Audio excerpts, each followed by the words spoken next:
following is a production of DallasCowboys.com and the Dallas Cowboys Football Club. How about them Cowboys? Yeah, go Cowboys! This is Mick Shots. Streaming live on DallasCowboys.com and the official Dallas Cowboys app. Now, here are Bill Jones, Savannah Humoller, Everson Walls, and Mickey Spagnola. I guess we should do that. Hello from Everson and Savannah, and this is another edition of Mick Shots. And I thought for sure we would start this show with a fight song, the Missouri fight song.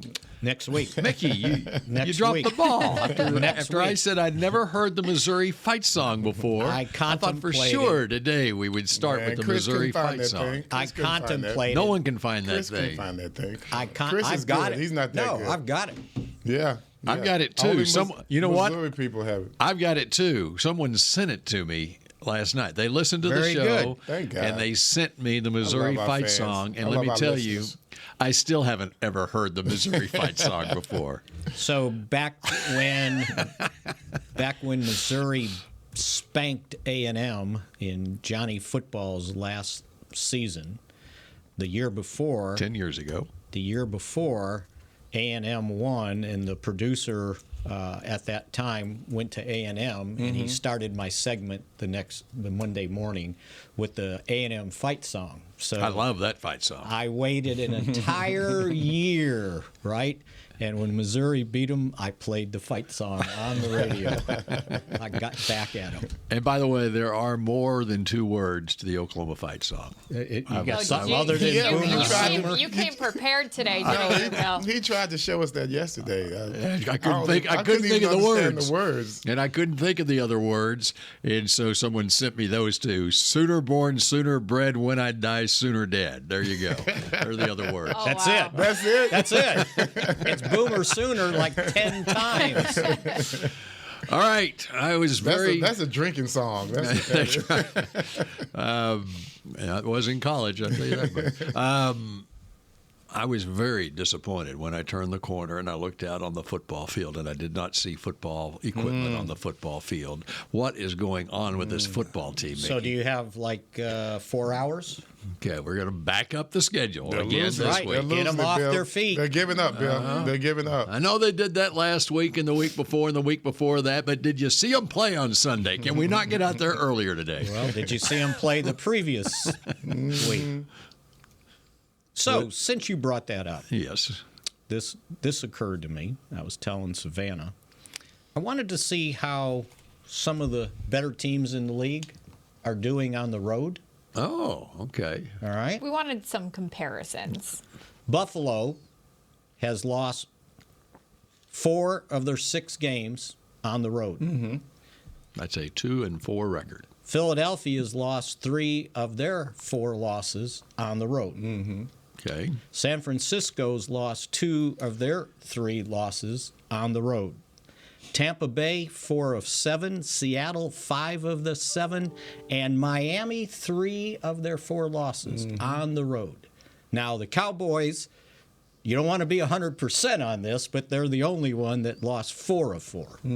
But everybody else struggling on the road. Why? That's the This NFL. it's not college, right? It's still the NFL. We talked about that yesterday. It's human nature, man. The comfort zone of being at home is just, it makes everything different. It's not a hallucination. It's a true thing. When you're on the road, you're not as comfortable. When you're at home, you have that comfort zone. It's like sleeping in your own bed. It is what it is. See, and I remember McCarthy saying what you want to do is play 500 on the road and win your home games. Well, they've won their home games, right? And they're 3-4 at this point on the road. So here we go. So win this week and you're 4-4 on the road. Right, there you go, and you're 500. So anyway, I just thought I picked the teams that were in first place in their divisions, and that's kind of how it turned out. What was Detroit? Detroit. Oh, I meant to get back to Detroit. So Detroit's the only one with the losses that they're 500. They've lost 2 of the 4 on the road. Okay. I was saving that for the end. Thank you for asking. Well, I did not hear them, and so I thought maybe you had conveniently left them out. Just because they were 4-0 on the road and lost at home. I mean, what's worse, losing on the road or losing at home? That's a very good question. I have no idea what. When I saw losing's Detroit, bad. Yeah. And I saw Detroit with a bad loss at home on Thanksgiving Day. Now, They did not play well that Was game that the against Bear? Green Bay. Green Bay. who has Miami lost to? I know the Titans. Who else do we have on the list? I have that for The you. Eagles. Got it? They have lost to Buffalo 48-20, Okay. which, by the way, on the road. They lost to Philadelphia 31-17 at Philadelphia. That game was winnable. They lost 21-14 at Kansas City. And then they lost at home 28-27 to Tennessee. But That was a miserable game for them. That was a Monday night game just last week. And since you asked that, they've got 10 wins, 9 of them against teams with losing records, and the 10th one against Denver that's now 500, but that was back on the third game of the season when it didn't look like Denver was going to win a game this year. So they have yet to beat anybody with a winning record. What does that mean? Well, that means that they sound like the Dallas Cowboys. They're playing at home. But it's the same thing. They have the same type of reputation that we have At right least now. the Cowboys beat Philadelphia and beat Seattle, Thank God for that. right? Yes. But you know that's what who they compare us to. And it's not just the bad part of the Dolphins or the Cowboys. Right. It's the potential that you have, and it's what you expect from them. And then they go out and disappoint you in certain situations where it just surprises everyone. So that's why I say they remind you of the Dallas Cowboys because of their potential. And their ability to score points on offense, leading the league in points scored. Cowboys are number 2. But see, they get to play. Well, I guess the divisions are about the same now, right? The AFC East, you get to play New England twice. It is very interesting that you compare the two divisions, AFC East and the NFC East, just those divisions, and you got the Cowboys and the Eagles at the top of the NFC East, Right. and then the Giants are like the Jets, and Washington is like New England, okay, right? Very similar, yes. And it's Buffalo- top heavy with two teams. Buffalo is getting towards Philadelphia. Buffalo But and they're Miami just trending. They're trending up. trending Yeah. up. Right. Yeah, but Whereas the Eagles you get are to trending play. down. You get to play Yes. the Jets twice, 5-9. New England twice, 3-11. It's about the same. Right? Yeah. Interesting. So anyway, if comparisons mean anything, there you go. Well, they need that. Cowboys need that trend to continue, where they still haven't beaten a team with a winning record Right. for at least one more week, and they can Right. do whatever they want to after that. And I'm sure Buffalo's the biggest Cowboy fans ever now. Oh yeah. They're like apologizing to us. But all they got as to we do, lick our wounds. right? As we lick our wounds. We're sorry we so did sorry. that. Yeah. But if they win out, they get the final say, right? Because they've got Miami. They've got Miami at home. At home. Wow. Oh no, No, on the they're at road. Miami. At Now Miami. that is Yeah. going to be a good game. Well, that That should be the flex game. right? likely will, as long as the Cowboys take care of business this week at Miami. The Buffalo will take care of business the next 2 weeks because they play the Chargers and the Patriots. And that will set up that one. Doesn't matter then really what Miami does against Baltimore the next week because they have to win that Buffalo game. Right. And that will be the flex game You know, on Sunday night. we keep doing this. They were doing it on TV today. I can't give anything. Nothing's automatic for me. Where is Buffalo playing New England? believe I think they're at home. They're playing I in believe, Buffalo. because they're going to the Chargers this week. Yes, they're at home against New Okay, England. okay, boy. I So if I you're wouldn't say saying it's a gimme if they're Yeah, playing in that's New right. England. I just wouldn't say that. You get Zeke going, you never know what happens. Don't throw the ball. They treat us. They would have if they could possibly, if playing at home, treat Buffalo the way Buffalo treated us. Just run the ball. Just run the ball, run the ball, run the And ball. since Belichick is Yeah. basically already fired, Come on, man. He's pulling out all stops. Uh-huh. Yeah, and that's the most dangerous kind of coach. Mm-hmm. One that's about to get fired. Got nothing else to lose. That's a very good point. Mm. All right. Well, I've just learned as we sat down here that Everson's going to be out the next 2 days. He's going to take an early Christmas on us. So I told Everson, y'all I come in. I told y'all I come in Monday. yeah, that's right. Everson's going to come in on Monday. Christmas Day. You'll have to play Stampede at home.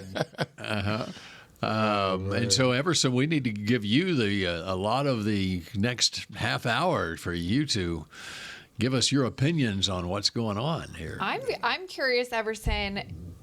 Take me back to some Christmas games that you've played before. Is there any that like sticks out in your mind, or just like holiday games that it's Christmas week? What's wrong, Spags? Where's the media guide? Oh, okay. Yeah, I'm going to need it because I can't even remember.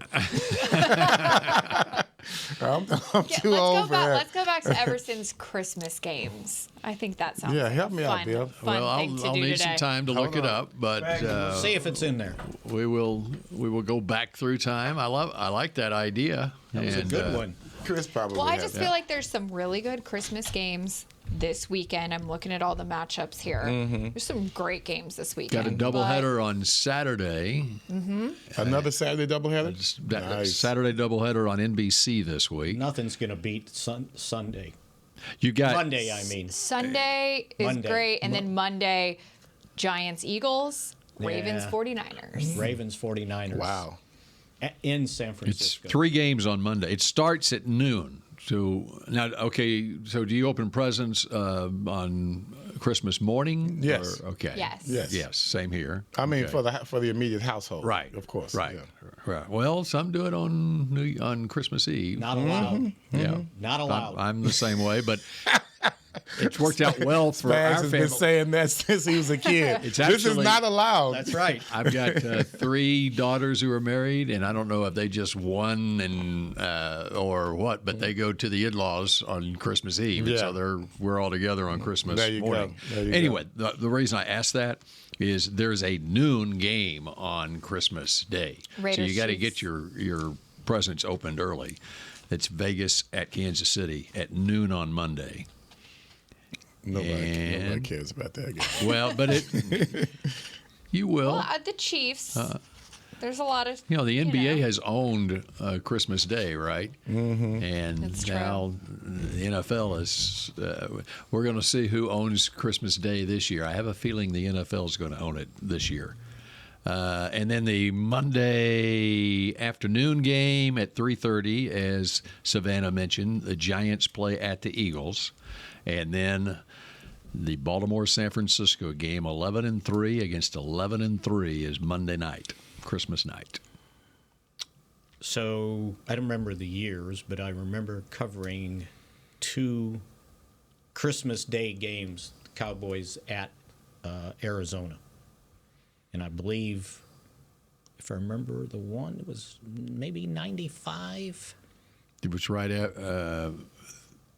not right after San Francisco the lost. Philly, right after the Philly debacle. Yes. And San Francisco lost on the Cowboys flying out there, if I remember correctly. I think that's right. And that allowed them, if they beat Arizona, to get home field advantage through the playoffs.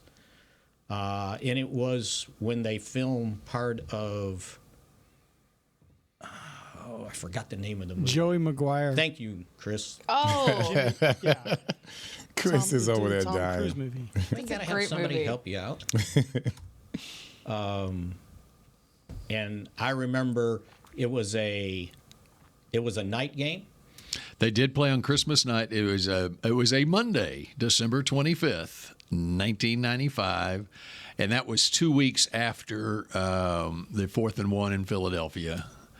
Cowboys lost to fall to 10-4. They beat the Giants the next week, December 17th, and then the last game of the regular season was on Christmas night, Monday night, December 25th at Arizona. And so what I did, thanks to the time zone change, I had Christmas at home, took a flight to Arizona, got in about 3, 4 in the afternoon for the night game, and took the red eye back. And so I was there for breakfast the next morning, so all I missed was one meal. Not bad. But what happened Not was bad. the Cowboys were able to secure the first round. You're bye not in the worried about playoffs. my travel plans. No. But what we care about is on that Christmas turned out to be very nice for the Cowboys because they were able to secure not only home field advantage but the first round bye in the playoffs. There was another. They played again there on Christmas, I think, maybe 10, 15 years later, because I didn't ride the charter then. I remember going on my own again. I'm not going to wake up Christmas morning in a hotel room. No kidding. No Yeah. kidding. How depressing would that be? As it turns out, you'll be arriving back home Yeah. and the rest of the team about the same time Santa Claus comes. I on already pointed that out Christmas to Eve everybody. night. That's Yeah. exactly right. So, would you rather play on Christmas Day or Christmas Eve night? There is a night game on Christmas Eve. I would hate that. I would too. God, yeah, neither one sounds good. New England plays at Denver at 7:15 Christmas Eve night. Oh, so they've got to 7:15 p.m. It's on the NFL Network. Christmas Eve. New England at Denver. They got to change 2 time zones to play that game. Yeah. So what kind of mood is Bill Belichick going to be in? Going And what on time's the road? game start? 7:15 Bah, humbug. Sunday night. So it's an 8 Christmas Eve. It's not Bill's week anymore.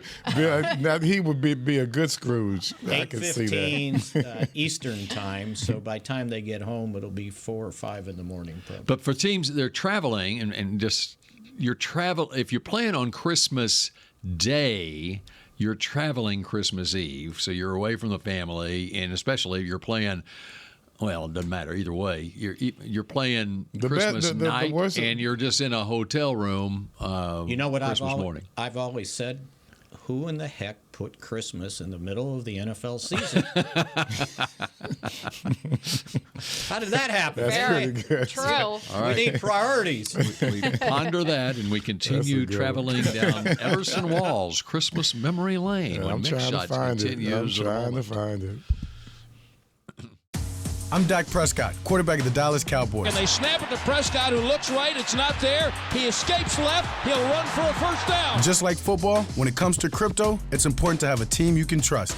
With blockchain.com, I know I'm in good hands. Since 2011, they've been trusted by millions around the world to buy, sell, and trade cryptocurrency. Prescott's going to run this himself. Run it up the middle, and he scores. Whether you're new to crypto or an active trader, they've got you covered. What are you waiting for? Get started at blockchain.com. We know that juicy, cheesy, grilled to perfection burger sounds amazing, but it does sound like something is missing. Pepsi, baby! The yin to this burger's yang. Burgers and Pepsi go together like burgers and Pepsi. This perfect blending of flavors makes every bite of lettuce, every sesame seed on the bun, and every sip of that crisp, refreshing, ice-cold cola a journey to Foodtopia. Burgers, better with Pepsi. That's what I like. The Medal of Honor is our country's highest military award for valor in combat. More than 40 million individuals have served in the armed forces since the Civil War. Fewer than 4,000 have received the Medal of Honor. The National Medal of Honor Museum will be a place to preserve these legacies and inspire America. It's being built right next door to the Dallas Cowboys in Texas. Help us honor our country's greatest heroes. Learn more and get involved at mohmuseum.org. Did you know that responding to one spam call can lead to more? Or that the IRS would never ask for your social security number on the phone? Beat scammers at their own game by subscribing to AARP Fraud Watch Network alerts and texts. At aarp.org/beatscammerstx, you can sign up to receive information that helps you recognize and avoid the latest scams. That's aarp.org/beatscammerstx. To Mick Shots. K Post Roofing and Waterproofing, the official roofer of the Dallas Cowboys. As we're getting into Christmas, I just looked up the history of the NFL games on Christmas. So it was introduced in 1971, and it fell on a Saturday. Yeah. And the teams who played on that day were the Dallas Cowboys, Minnesota Vikings, Kansas City Chiefs, and Miami Dolphins. So what happened on that Cowboys played you said the Vikings that day? I just know it's the four teams, but I will find out what happened. Well, Mickey's got the media guy. 1971, Christmas Day. Oh, 71. 71, Christmas Day. Quick, hurry, look it up. Where did you get Look that? it up. Come Where did on you get now. that? Where did it come from? I found it. Well, in there. that was. Leave it to Savannah. Damn, she found it. I That looked was the Of course, I didn't see anything. NFC Championship game. Cowboys. Oh no, At- it was the divisional game at Minnesota. 12-25. And what was the score? Cowboys win 20-12 20-12, 1971. with a whole 49,100 people there. That got them into the NFC title game when they beat San Francisco 14-3 and sent them to Super Bowl VI to win their first franchise Super Bowl. Let me see that for just a second here. This is going to take me back to my favorite game, my favorite day of watching football ever. It was 1972. It was 2 days before Christmas, December 23rd, 1972, and that was the day of the Immaculate Reception. And I remember, I think it may have been on a Saturday. It was. It was on a Saturday. I remember. And I was home, and sisters, mom, they're out shopping or whatever. It was the most brilliant day ever.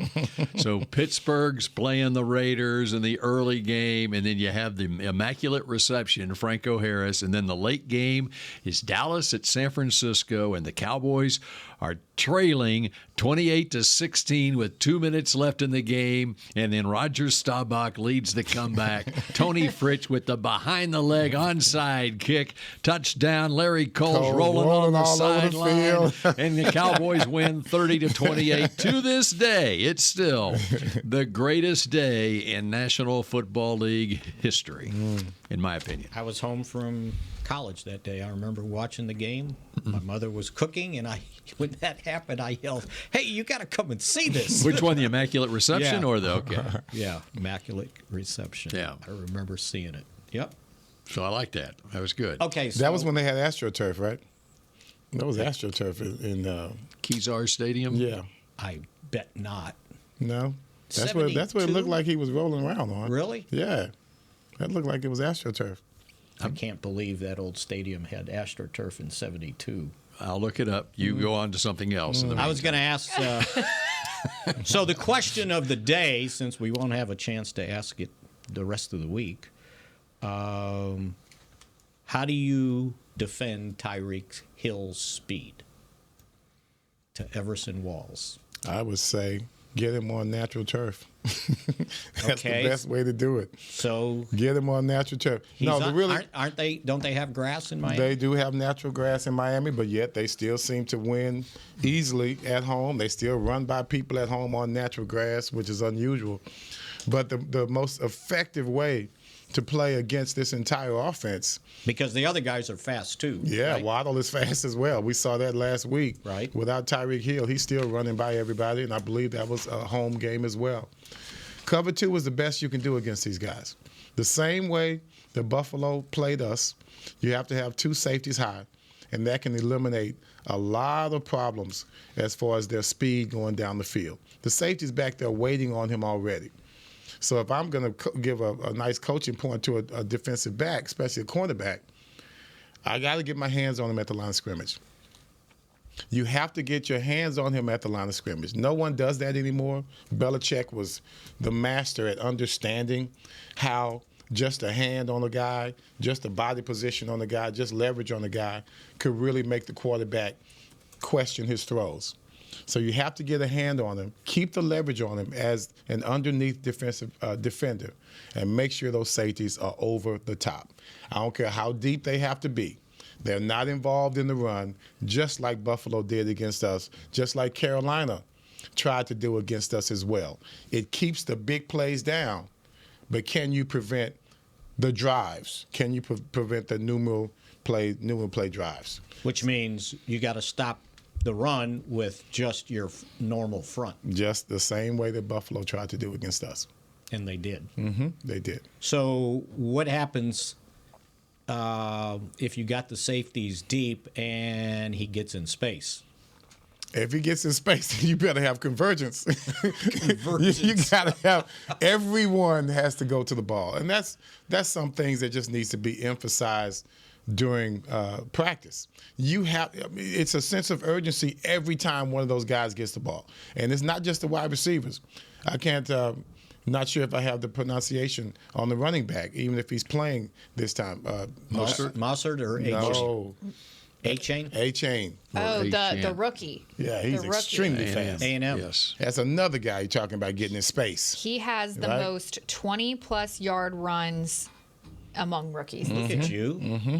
Yeah. She knows what's going on. He had 12 of those. We're good on this side of the. I watched this side of the podcast. We're good. By the way, We're good on this side. Prepared. Yeah, we're good. He had about 12 of those 20-yard runs against the Denver Broncos in a 70-21 win earlier in the year. Right, exactly. I watched him. He can't stay healthy though. That's his last problem. year at A&M, just ripped the daylights out of LSU. He must have run for like 250 yards or something astronomical. And he's extremely fast. And they say he's extremely real fast. He would hit the hole like he was shot. Is he out of faster a than gun. Hill? Is he faster than Hill? It would be a nice race. No one's ever said it. Because we know how fast Tyreek is. Well, Tyreek was not fast enough. He quit on the 40-yard dash with Micah, right? No, he didn't. At the Pro Bowl. No, he didn't. Yeah, he did. You remember Tyreek? You remember Tyreek with Kansas City? Yes. Yeah, right before the half. Oh, yes. Oh, yeah. Remember that play? Put that crap down. Remember that play? I just called that up for you. God, we were horrible. You're talking about, throw it underneath, and what do you do against it? Oh, that was horrible. What year was that? That was pandemic year, I think. Was it 2020? I think it was. Yeah. We were just pitiful. So I guess we'll just see if Tyreek plays. The injury. Yeah, that's report He's should- playing. He's playing. Should be out later. He's playing. And see, if you have a guy with a bad ankle, Yeah. you don't go after the ankle. But what you do is you put more pressure on him than you would otherwise. Make him show you that ankle is good. Mm-hmm. You put more pressure on him to make plays in spite of the fact that ankle might be bothering him. It was actually 2017, I think. Was it really? Yeah. We were that bad in 17? Defensively, I believe. Yeah. 9-7 season. It was Kansas City, November 5th. Cowboys had a 14-3 lead late in the first half with 13 seconds left and 57-yard touchdown pass. Alex Smith to Tyreek Hill. Because they were playing Hail Mary prevent. Yeah. And they dumped it underneath. And see, so you look at that play. No one converged. No one converged. You had, some guys that were covering wide receivers over here, and they probably just looked at the play. Well, they were all set. They were all back at the 10-yard line, inside the 15-yard line. If you look at the Hail play, Mary prevent. Right. Yeah, once he catches the ball and he's not in the end zone, how about coming up and making a play? They were As opposed to scared. waiting. You see? They were waiting for him to get to them. Now, do we have any players on this team that are not afraid on defense for this Tyreek Hill? Do we have those guys? It better be It better Parsons. be different. We got to be different. It can't just be Parsons. It's got to be everyone out there. Bland's has to be ready. Gilmore. You have to have your eyes on the ball at all times. And wherever that ball is, you have to come up and make plays as a team. Pursuit drills, right? Pursuit drills. That's the stuff we worked on when we were in Pee Wee League. Can I tell you what one of the greatest college football coaches of all time did with Tyreek Hill on the other side one time? When Tyreek Hill was at Oklahoma State, it's into the game basically, and OU is kicking off or punting from the OSU 45, 50. I mean, it was around midfield or inside in OSU's end of the field, and they're just punting. Tyreek is lined up at the 10-yard line, whatever, and so they punt. They get it off, and it was a fair catch or something. I don't remember exactly what happened on it, and OSU was offsides, and OU elected to punt again for some reason. I'm getting it I'm sure I'm messing this story up, but the fact remains, OU decided on their own to punt again to Tyreek Hill, and he returned it 90 yards for a touchdown. I remember that. Bad decision. Well, now, if you listen to Tyreek, I think he was either mic'd up one game that they lost, or it was the post-game press conference. And they said, well, what were they doing to you guys to control you? He said they were just playing a deep cover 2. And if that's coming from him, so we know what his weakness is. That's his kryptonite. You have to have a safety over the top for him, but there must be pressure on him on the line of scrimmage. No free releases. And that's all you can do. That's all you can do. You have to realize you have to give up a particular play on him. Don't give up deep plays. Give up everything in front if you have to, and then play him deep. It's a way to do it. Yeah, and we've seen it done more than once. So it's not like it's some magic bean or something out there. You just have to play the defense that's already giving him problems. So my solution to him is you got to get to Tua. But they've done a pretty good job of keeping him clean in the pocket. The Dolphins have here a list of the fewest quarterback hits allowed this year. And Miami is first with just 48. 48. They're first. Philadelphia has 58. Buffalo 62, by the way. And after that, Baltimore 62, Indianapolis 64, and San Francisco 64. So protecting the quarterback seems to be pretty important. Now it seems like Tua's, when he's on a roll, it's always about timing passes. Right. And if we can just cover his first option, then that's when the guys can get to him. Fewest sacks allowed. Oh, by the way, it's Buffalo with 19. It was 18 going into the Cowboys game. Yeah, but a lot of that has to do with Josh being able to run. Yeah, and save some sacks. Kansas City, 21 sacks, and then Miami, 26 sacks they've allowed. San Francisco, 26, and the Rams, 27. Now, has the Dolphins had their starting O-line all season long like the Bills, or did they face any injuries is my next question that I want to find out. I don't think they've had much turnover in the offensive line. Well, after this break, maybe we can get that answer. Okay, so we will take that break. By the way, they were not playing in Kezar Stadium when the Cowboys played the Niners in that 72 game. They were at Candlestick. They were at Candlestick. They moved out of Kezar Stadium after the 1970 season. 71 was, I remember that. At Candlestick, too. All right, we continue with more Mick shots in just a moment. The Medal of Honor is our country's highest military award for valor in combat. More than 40 million individuals have served in the armed forces since the Civil War. Fewer than 4,000 have received the Medal of Honor. The National Medal of Honor Museum will be a place to preserve these legacies and inspire America. It's being built right next door to the Dallas Cowboys in Texas. Help us honor our country's greatest heroes. Learn more and get involved at mohmuseum.org. Cowboys football and Miller Lite. What a pairing. Can cracks at kickoff. Tailgates going way past postgame. Sunday night overtimes followed by Monday morning swagger. Brisket in the smoker. Miller Lite in the cooler. America's team playing America's greatest sport. Miller Lite, the only beer of the Dallas Cowboys. Dallas Cowboys football tastes like Miller time. Celebrate responsibly. 2023 Miller Brewing Company, Fort Worth, Texas. Did you know that responding to one spam call can lead to more? Or that the IRS would never ask for your social security number on the phone? Beat scammers at their own game by subscribing to AARP Fraud Watch Network alerts and texts. At aarp.org/beatscammerstx, you can sign up to receive information that helps you recognize and avoid the latest scams.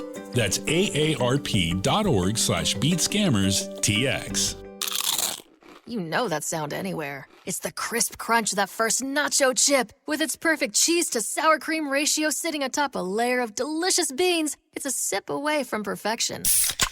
That's what we're looking for. Add a delicious, refreshing Pepsi, and we've achieved absolute nacho nirvana. Because while you can pile those nachos high with every spicy, cheesy, savory topping, there's no topping a cool Pepsi finish.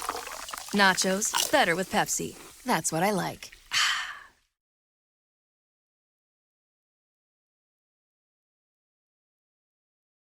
Back to Mick Shots.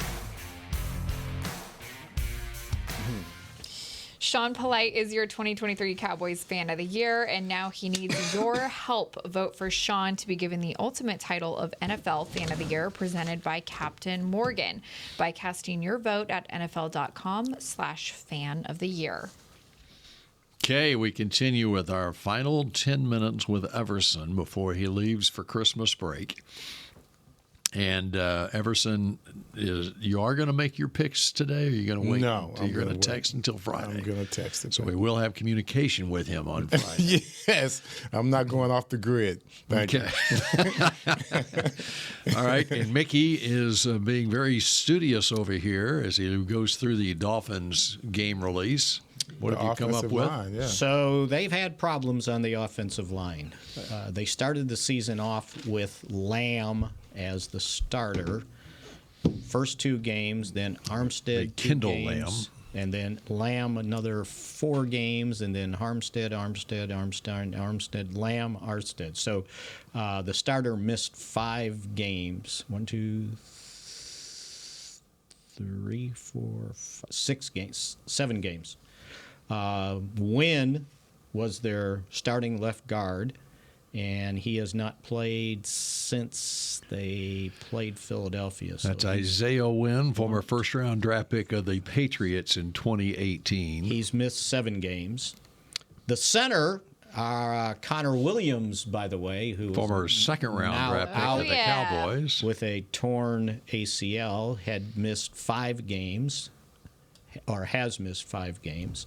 And the right guard has missed 5 games. Robert Hunt. And the only offensive lineman who has not missed a game, right tackle, Jackson. Austin Jackson. So they've had, to answer your question, some shuffling on their offensive line. So if I count that up, that's 22 missed starts by the starters. And by comparison, the Cowboys are, and they're still number 1. And they're still number 1. I think that has a lot to do with Tua. And probably the speed of their wide receivers getting open so fast. Well, a big issue for them against Tennessee in that Monday night game, they didn't have Armstead's their starter at left tackle, and he's their high-dollar guy. But he came back for the Jets game last week, in 53 snaps last week. So they were healthier against the Jets. But they lost. And they lost Connor Williams in that game against Tennessee. So... And then they've been without Hunt last 6 or 7 games. So they've had injuries, to answer your question. And that's a big difference between them and the Buffalo Bills. And the way Miami started the season, and they were rolling everybody, and that's probably a big reason that they were slowed down considerably as the season went on. Which, by the way, inconsistent. With Hill missing last week's game, starting in his place, some guy named Cedric Wilson. Wow. How did he do? Well, I can find that out, too. Boise State. He had 2 catches for 2 yards. 3 targets. And a long of 3, by the way. He did. He had 2 catches for 2 yards. A long of 3? That's a good one. Let's see. That means his other was a short of -1. In other words, they didn't trust throwing to him. He didn't go deep. But, yeah, he's there. He is there, but we're not concerned. We better not let him do jack. Mike White. He better not do jack. Mike White's the backup quarterback. He spent a year with the Cowboys, and they still have Jason Pierre-Paul on their roster. Yes, Jason Pierre-Paul is with them. He is not anymore. Not anymore? He was released yesterday. Oh, well. I guess I missed that. In his 14th Tell you season. what, that's a heck of a season. That's a heck of a career. That's a That's a nice young man. How many years did you get in? 13. 13. Mm-hmm. That's a pretty good career. It is. You know who is big? Every bit of You know who is big in Jason Pierre-Paul's development? John Blake. I don't know. They cross paths, maybe. I'm not sure where, but I think Blake was also, before he passed away, he was also doing some training. He was. Linemen, You're right. Whatever. That's true. And Jason Pierre-Paul, I remember watching John Blake's funeral service, and Jason Pierre-Paul was one of the former players who came here to Dallas to his memorial service. Wow. So, Good stuff. Anyway, just because they released him yesterday doesn't mean he won't be there on Sunday. He'll be 35 on New Year's Day. Maybe they signed him to the practice squad. Or they had to wait, huh? The biggest thing with this Dolphins team, though, that has worked for them this year is their quarterback has been able to stay healthy. Mm-hmm. And that was the biggest question mark after last season was, would Tua be able to play a full season with the concussion issues that he's had? That's why that Mike White signing in the offseason was a big one for them because I question, okay, sadly, can Tua make it through a whole season? And that would be the one thing that would stop them from being able to do what they want to do. And he's, fortunately for him and for the Dolphins, he's been able to stay healthy all year. He's extremely fortunate. Mike White has only attempted 6 passes. Right. So it's been all Tua all season long, and he's had a nice year. Once that back foot hits, he's getting rid of it. Mm-hmm. That's the best way for him to stay healthy, is to get rid of the ball. So don't hold on to it. Here are the two, I think, statistics that really stand out. He's completed 71% of his passes. They're averaging 8.6 an attempt, by the way, which is really good when you're getting close to 9. And how much of that is run after catch? Yeah. And then he's only run 30 times. So that means he's not like jumping out of the pocket at the first sign of problems. 55 yards rushing, no touchdowns.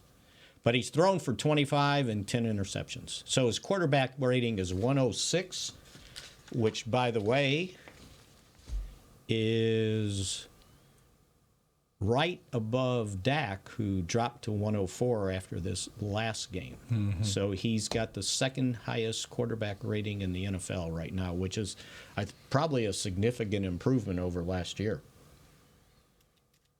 So, again, remember, everybody's, I don't know if this guy was worth the pick, this, and this. Sometimes it takes quarterbacks a year or 2, maybe 3, to really flourish in the NFL, and he certainly got the statistics right now. Second best efficiency, that's huge. And when he was healthy last year, in 13 starts last year, he had very similar stats as for 8 picks and 25 touchdown passes and 8.9 yards per attempt, 65% completion percentage. So, I mean, he's been that in his career as long as he can stay healthy. I'm still trying to look up Christmas games for myself. One of the things, though, back then the regular season, me. I can't. You only got 5 days left, right. Many years. He's going to be looking this up all night. I am, man. I hope your shopping is better than you're looking up for Christmas. I'm shopping today as well, sir. So, yes, I hope so. Yeah, Everson, you got like 1 minute. I'm calling this in. You didn't have anybody. I'm calling this in. I'm sending that in with my pick to clicks. You only had that one with the Cowboys, so if you had anything with we the had Giants, in 83, well, 83, I think. Yeah, we had. It was 82, didn't But 83, we had the Rams on the 26th, and that's when Dickerson ran us out of our own stadium. That was the Ice Bowl game for us because of the ice in the end zone. That was horrible. Well, and the other thing is, back then, many years, the regular season ended before Christmas Day. So. True. And you had Philadelphia your second year, and that I'm guessing that season got extended because of the strike. Right. Yep. That's what it 82. was. Because the last regular season game was played January 3rd. 84, we did not make the playoffs. That was the Dorsett game? Yes. Yep. Minnesota. 99 yards and a half. That's good. See. Now, so you could call that the Everson Walls game. I got an interception that game, and I got a flip. I simultaneously got an interception and flipped at the same time. So that could be an Everson Walls game. I don't hear you saying my name on that one, Bill. No, that's because we reserved your game for the other game. Everson's, right. Everson's game. The other game, right. We'll just call that game the flip game. There you go. Everson The Walls, catch game and the flip game. Yeah. Right? Mm-hmm. Okay, so we give the floor to Everson for the last minute or so here, the final Mick shot before Christmas here, before his little Christmas break. Yeah. And before the Cowboys head to Miami, any last words for him? Put your track shoes on, baby. That's it. Put your track shoes on. They're going to be trying to run by us. They're going to try and embarrass us. They're just like us. They love to get out early and fast. And that's when they play at their best, when they play ahead. They don't play well from behind. I think we play better from behind. And I think we can come out here and I truly believe that we can beat these guys. But I want them to believe it, not me. I want them to believe it, because when they go some places, I don't think they believe in themselves at all. I don't think they believed in what they were doing in Buffalo. They didn't look like it. So as far as I'm concerned, they have to go out there and believe in themselves that they can do this. And I hope they can do it without a Jimmy Johnson-type rant coming from their coach. Be mature enough to go out there and understand what you have to do as a team and be done with it. Amen. All right. That does it. Okay, Everson, you have a very Merry Christmas. Thank you, guys. And Y'all as well. And remember, we're not doing this until Tuesday. Okay, I won't be. I won't be back on Monday. He has come I'll here be before back on when Monday. the shows have been canceled. Once, Text only us Sunday, once. so you guys are running late. Where are you guys? Savannah? Question mark. Where are you? I'm sitting underneath my Christmas tree. All right, that does it for a Wednesday, or it is Wednesday edition of Mix Shots, and some of us will shout at you again tomorrow at high noon. Go Cowboys. This has been a production of DallasCowboys.com and the Dallas Cowboys Football Club. How about this, Cowboys?